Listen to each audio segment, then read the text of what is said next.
Bienvenue dans la série de podcasts de Chris Van Hacht sur la qualité. Dans ce deuxième épisode en français de mon podcast, nous allons discuter des raisons pour lesquelles la qualité est multidimensionnelle et multipartite. Je m'appelle Chris, je suis professeur titulaire à la KU Leuven en Belgique et avec l'aide de Jellypod et de mon ami Mathieu Louiset, nous avons préparé cet épisode sur la maison de la confiance, plus connue en anglais sous le nom de House of Trust. Ce concept est basé sur un article que j'ai écrit avec Peter Lachman et Paul Batalden sur la qualité multidimensionnelle et qui a été publié dans le journal F1000. Alors, prêt à plonger dans un sujet à la fois inspirant et essentiel? Allons-y. Nous constatons une liste croissante d'articles de recherche et de conférences sur cette maison de la confiance dans les soins de santé. Il semble que de nombreux collègues soient fascinés par ce modèle. Il nous fait réfléchir à la manière dont la qualité, le leadership et les soins aux patients sont liés. Et beaucoup sont particulièrement intéressés par ce modèle développé avec mon équipe à l'Université de Leuven et pour lequel nous avons eu l'honneur de travailler en collaboration avec le docteur Peter Lachman. Nous pensons que pour améliorer réellement les soins de santé, nous devons aller au-delà des listes de contrôle et des réglementations et nous concentrer sur l'instauration de la confiance à tous les niveaux. Nous allons donc décomposer ce cadre et voir ce qu'il peut signifier pour vous. Ce modèle s'adresse à tous, peu importe son rôle, patient, prestataire ou simplement personne soucieuse de l'avenir des soins de santé. D'abord, un principe fondamental, la qualité est multidimensionnelle. Il ne s'agit pas seulement d'éviter les erreurs médicales. Elle englobe aussi la dignité, le respect, la gentillesse et l'assurance que les patients se sentent vraiment entendus et compris. Alors, comment construire cette maison de la confiance? Eh bien, nous avons défini 5 étapes clés. 5. Commençons d'abord par le cœur du modèle, des valeurs fondamentales. Il s'agit des 4 valeurs fondamentales en santé, la dignité, une vision globale de l'individu, le partenariat et la compassion. Elles sont au cœur de toute pratique. Ce sont les valeurs fondamentales qui entrent en jeu dans les moments de vérité, ces moments d'interaction entre deux êtres humains comme un bénéficiaire de soins et le personnel soignant. Ensuite viennent les fondations. C'est vrai, il s'agit des systèmes et des processus bien organisés qui constituent les services d'appui en matière de soins de santé. Les appuis. C'est tout ce travail en coulisses qui permet aux services de première ligne où se déroulent les interactions avec les patients de fonctionner sans heurts. Oui. Et ensuite, les poteaux de soutien. Intéressant. De quoi s'agit-il? Nous parlons maintenant des mesures classiques de la qualité, la sécurité, l'efficience, l'efficacité, la rapidité, l'équité et même l'impact environnemental des soins de santé. Je parie que vous avez compris. Ces mesures sont essentielles, mais elles ne représentent pas toute l'histoire de la qualité. Il y a des éléments en plus. En effet, les piliers de soutien. Au nombre de 4, cela commence à ressembler à une vraie maison. Avec les piliers de soutien, c'est ici que le leadership entre en jeu, ainsi que la transparence, une bonne communication et la résilience. La résilience est un point fort intéressant. Il s'agit de relever les défis et en même temps d'instaurer la confiance dans les services de première ligne, là où se produisent les moments de vérité avec les patients. C'est là notre véritable défi. Jusqu'à présent, nous avons le cœur, les fondations et les piliers de soutien. Quelle est la dernière étape? Alors, c'est le toit. Il représente l'objectif ultime des soins centrés sur la personne où tout est axé sur les besoins et les expériences individuelles pour les patients, les proches, les professionnels et les prestataires de soins. C'est le point de convergence de tous les autres éléments qui travaillent ensemble. D'accord, nous avons maintenant la structure complète de la maison, mais qu'en est-il de l'idée de coproduction? Inspirée des travaux de Batalden et Lachmann, nous pensons que l'instauration de la confiance nécessite la participation active de toutes les parties prenantes, soit les patients, la famille, les prestataires de soins de santé, mais aussi les gestionnaires. Il ne s'agit pas d'une approche descendante. Il s'agit d'un effort de collaboration, une construction partagée. Concrètement, tout le monde travaille ensemble pour construire cette maison solide. Pour que la qualité des soins de santé soit digne de confiance, il faut un véritable travail d'équipe.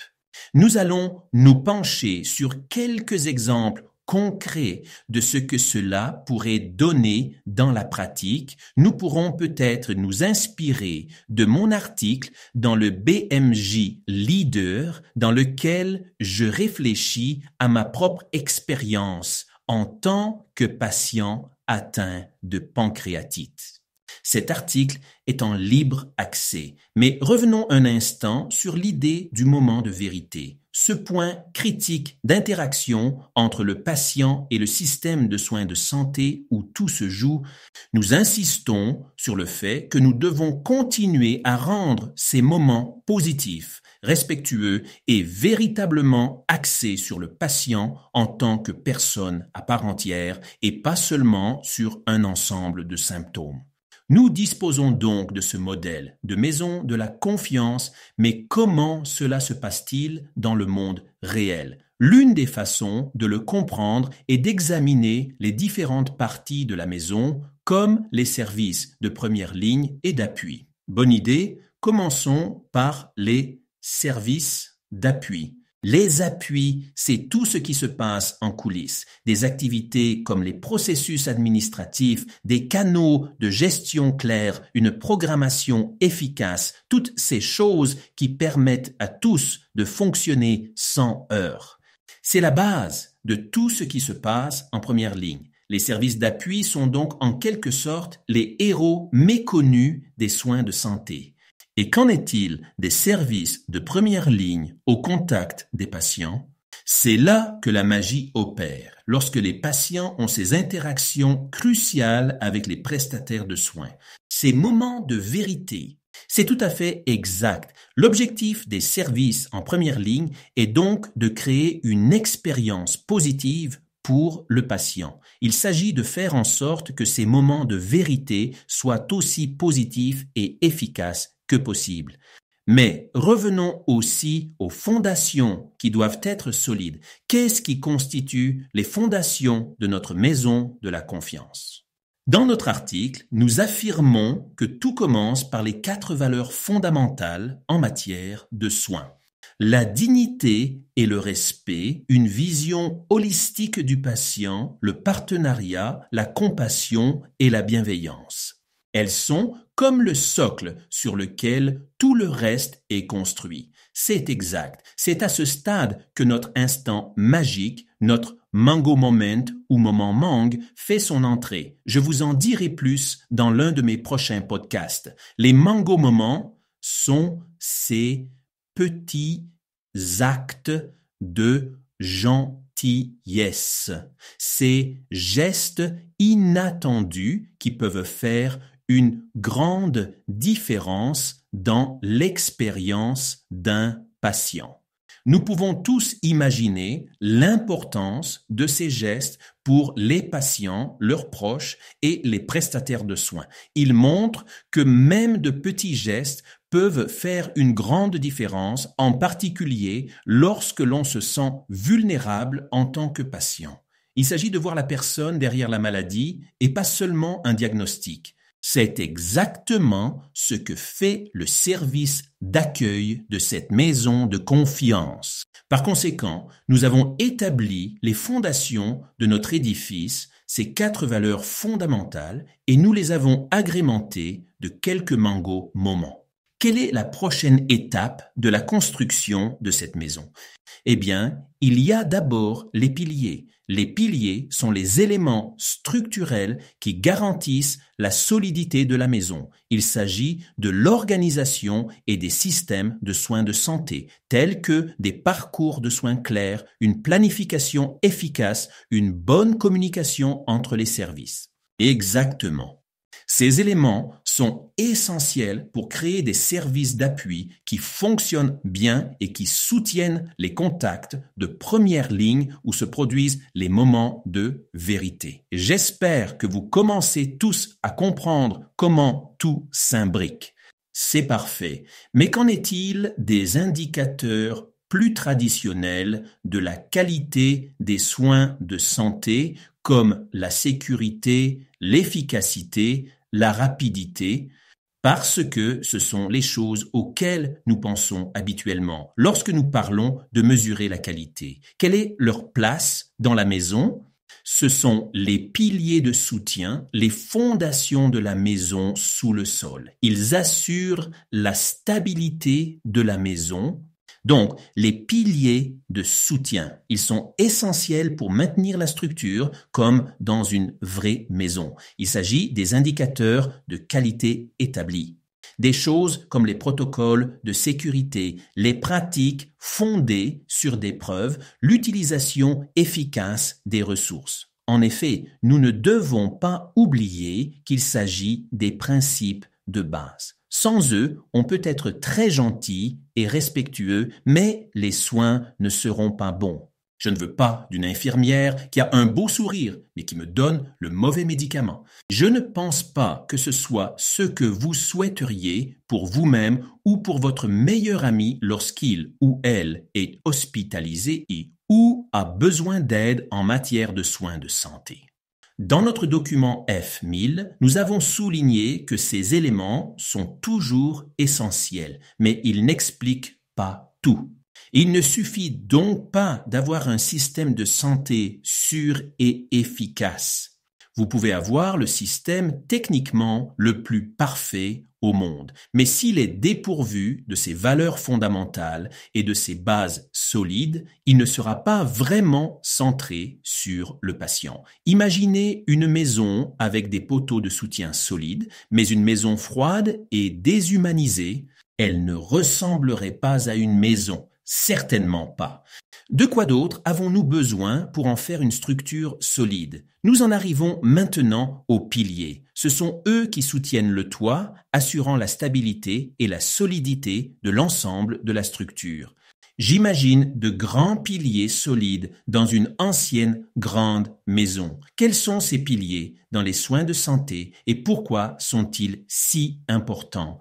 Nous en avons identifié 4, à savoir le leadership, la transparence, une bonne communication et la résilience. Nous soutenons que ces éléments sont essentiels à la création d'une culture de la confiance, en particulier dans les services de première ligne où se déroulent les interactions importantes avec les patients au moment de vérité. C'est logique, j'espère. J'espère que vous êtes d'accord avec moi sur l'importance de ces différentes parties.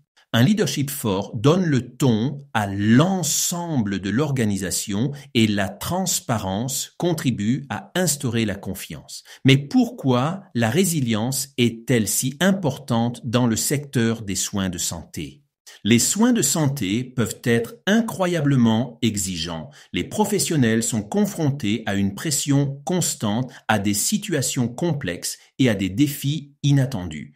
La résilience, c'est-à-dire la capacité à rebondir après un échec, à s'adapter au changement et à préserver son bien-être en cas de stress, est cruciale non seulement pour les prestataires individuels, mais aussi pour le système de soins de santé dans son ensemble.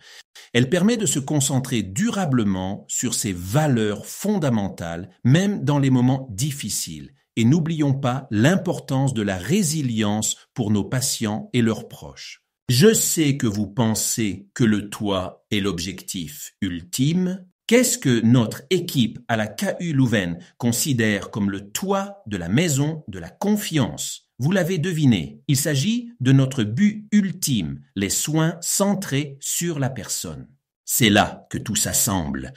les valeurs fondamentales, les fondations solides, les poteaux de soutien, les piliers qui permettent de créer une expérience de soins de santé véritablement axée sur les besoins et les préférences de chaque patient. Il ne s'agit donc pas seulement de fournir des soins médicaux de haute qualité. Il s'agit de créer un environnement dans lequel les patients se sentent écoutés, compris et respectés. Il s'agit de reconnaître leur individualité et de les impliquer dans les décisions concernant leurs propres soins. C'est tout à fait exact. Et c'est là qu'intervient la coproduction. Vous vous souvenez que nous avons parlé des soins de santé comme d'une organisation multipartite. La coproduction pousse cette idée un peu plus loin en mettant l'accent sur la participation active des patients et de leurs familles à l'élaboration de leur parcours de soins. Il ne s'agit donc pas seulement pour les patients de recevoir passivement des soins, mais de s'engager activement dans le processus en travaillant en partenariat avec les prestataires. Il s'agit de reconnaître que les patients sont les experts de leur propre vie et de leur expérience. Leur point de vue, leurs préférences et leurs valeurs sont inestimables pour que les soins de santé soient véritablement centrés sur la personne. Bien entendu, atteindre ce niveau de coproduction peut s'avérer difficile. Il nécessite un changement de posture fort, à la fois pour les patients, mais aussi pour les prestataires de soins. J'imagine que les patients peuvent être habitués à un rôle plus passif et que les prestataires peuvent se sentir mal à l'aise à l'idée de partager le pouvoir de décision. Alors, comment surmonter ces obstacles et faire de la coproduction une réalité ? Dans notre article et nos conférences, nous proposons quelques idées intéressantes tirées de nos propres expériences, mais également basées sur des preuves tirées de la littérature sur la coproduction. Il s'agit de modifier une mentalité dans laquelle le médecin a réponse à tout vers une approche plus collaborative où les patients et les prestataires travaillent ensemble en tant que partenaires. Absolument. Et pour cela, il faut une communication ouverte, une écoute active et une volonté de partager les informations et le pouvoir de décision. Je parle parfois de ce que j'ai ressenti lorsque mon médecin a pris le temps d'écouter mes préoccupations, d'expliquer clairement ses options et de m'impliquer dans le choix de mon propre traitement.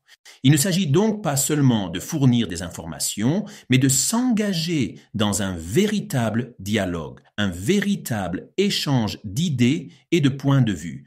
C'est tellement vrai. Et cela nous ramène à ces interactions cruciales entre les patients et les soignants, ces moments de vérité dans le système de santé. Il s'agit d'un système. Ces moments, petits ou grands, façonnent l'expérience globale du patient. Ils peuvent renforcer la confiance ou l'éroder. Et n'oubliez pas que ces moments se produisent tout au long du parcours du patient et pas seulement lors des consultations avec les médecins. Ces moments décisifs, ces moments de vérité peuvent être une infirmière qui prend le temps de répondre patiemment aux questions, un réceptionniste qui a un regard sincère ou même un agent d'entretien qui traite un patient avec dignité et respect. Ce modèle nous invite à créer une culture de la compassion et du respect dans l'ensemble du système de soins de santé. Et c'est là que nos piliers de soutien deviennent cruciaux. Un leadership fort, une communication claire et un personnel résilient peuvent faire toute la différence en garantissant que ces moments de vérité soient positifs et renforcent la confiance. Ce modèle donne une image très claire de ce que sont les soins véritablement centrés sur le patient. Il va bien au-delà de la compétence technique et de l'efficacité. Il s'agit de liens humains, d'empathie et d'un engagement commun à atteindre le meilleur résultat possible. Mais soyons réalistes, Construire cette maison de confiance dans un système de soins de santé complexe doit s'accompagner de son lot de défis. C'est un chemin d'amélioration continue. Ce n'est pas une solution simple et il y aura des obstacles lors de cette transformation. Mais je pense que la valeur de ce modèle réside dans le fait qu'il fournit une feuille de route, un cadre de réflexion sur la manière d'aborder l'amélioration de la qualité d'une manière à placer le patient au centre. Il s'agit donc moins d'atteindre un point final parfait que d'entreprendre un parcours d'amélioration continue, de tendre constamment vers l'idéal d'un système de soins de santé véritablement centré sur la personne. Et ce parcours commence par la prise de conscience, la reconnaissance de ces moments de vérité, la compréhension de l'impact qu'ils ont sur les patients et l'adoption de ces valeurs fondamentales dans chaque interaction. À vous qui nous écoutez maintenant, comment pouvez-vous prendre ce modèle de maison de la confiance et l'appliquer à vos propres expériences? Que vous soyez un patient, un prestataire de soins ou quelqu'un qui se préoccupe simplement de l'avenir des soins de santé. Si vous êtes un patient, il peut s'agir de défendre vos intérêts, de poser des questions, d'être impliqué, de prendre des décisions partagées avec vos prestataires, n'est-ce pas? Participer activement à ses propres soins, c'est aussi de reconnaître et d'apprécier chaque interaction. Qu'en est-il des prestataires de soins de santé? Comment pouvez-vous contribuer à la construction de cette maison de la confiance? Pour les prestataires de soins, il peut s'agir de réfléchir à ces valeurs fondamentales, à la dignité, à la vision holistique, au partenariat et à la compassion. Oui, la compassion, toutes ces valeurs, et réfléchir à la manière dont vous les manifestez dans votre pratique quotidienne. Je suis convaincu que la communication est essentielle tant pour les patients que pour les prestataires. Il faut absolument être ouvert et honnête, mais aussi réellement s'écouter les uns les autres. Cette écoute active qui est si importante. Et cela vaut aussi pour les services d'appui. Il ne s'agit donc pas seulement de l'interaction entre le patient et le prestataire, mais aussi d'une communication claire entre les services. Nous devons donc mettre en place un environnement de travail favorable et être convaincus que tous ces éléments sont essentiels à la création d'une base où la confiance peut s'épanouir. Il est étonnant de constater à quel point ce modèle relie tout, des interactions individuelles aux systèmes et structures qui façonnent nos expériences en matière de soins de santé. Il montre que tout est connecté et il met en évidence l'interconnexion entre tous les éléments du système de santé. Nous avons tous une brique à poser dans cette maison de la confiance. Que l'on soit dans les premières lignes ou dans les services d'appui, de soutien.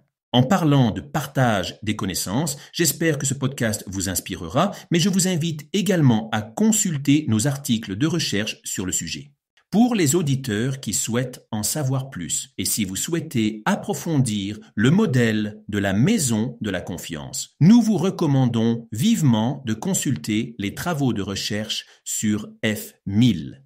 Effectuez une recherche sur Van Haakt ou sur Lachman et vous trouverez les deux articles. Ils regorgent d'idées et de conseils pratiques sur la mise en place d'un système de soins de santé plus digne de confiance et plus compatissant. Je pense que j'ai donné à nos auditeurs beaucoup de matière à réflexion aujourd'hui. Peut-être un peu trop d'informations. J'espère que vous n'êtes pas trop surchargé. Je l'espère. Ce modèle de maison de la confiance est vraiment fascinant. Mais je ne comprends toujours pas pourquoi tant de gens l'apprécient. Bien qu'il soit si normal ou qu'il devrait être si normal, ce n'est qu'un cadre, ce n'est qu'un modèle, mais certains modèles sont très utiles. Ils le sont vraiment.